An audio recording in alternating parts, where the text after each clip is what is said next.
Hi అండి, hello, నమస్తే, welcome to DD channel.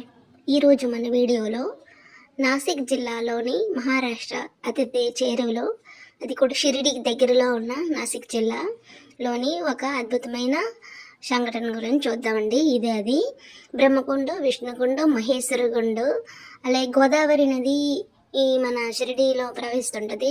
Godavari Sabarmati నది యొక్క కలయిక కూడా ఇక్కడేనండి. ఇది బ్రహ్మకుండు, విష్ణుగుండు, మహేశ్వరగుండు నది పక్కనే ఈ గుండాలు కూడా మనకి దర్శనం ఇవ్వడం జరుగుతుంది.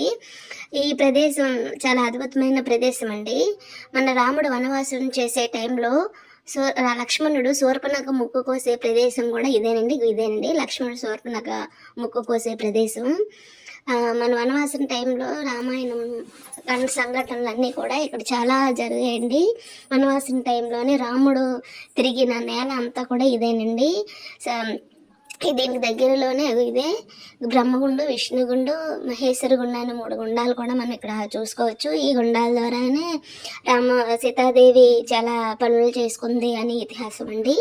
ఇది రాముడు లేడీని వేటాడడానికి వెళ్ళినప్పుడు శూర్పణఖ అలాగే శూర్పణఖ వస్తుంది రాముడిని అడుగునప్పుడు ఆ ముక్కు అనేది రాముడు కోయడం జరుగుతుంది. ముక్కు కోసి చేతిలో పెట్టి పంపిస్తాడు కదండి, అది ఇదే. ఇక్కడ ఈ నది పక్కనే గోదావరి ప్రవహించే నది పక్కనే సబర్మతి కూడా 2 నదులు కలయిక జరుగుతుంది అనమాట. ఇక్కడే ఈ నది పక్కనే చాలా సంవత్సరాలు రామాయణంలో ఇతిహాసం జరిగిందని ఇతిహాసం అండి. షిరిడీకి అది చేరువలో ఉంటుంది. ఏదైనా వ్యాన్ కానీ ఏదైనా బుక్ చేసుకొని మనం వెళ్ళవచ్చు.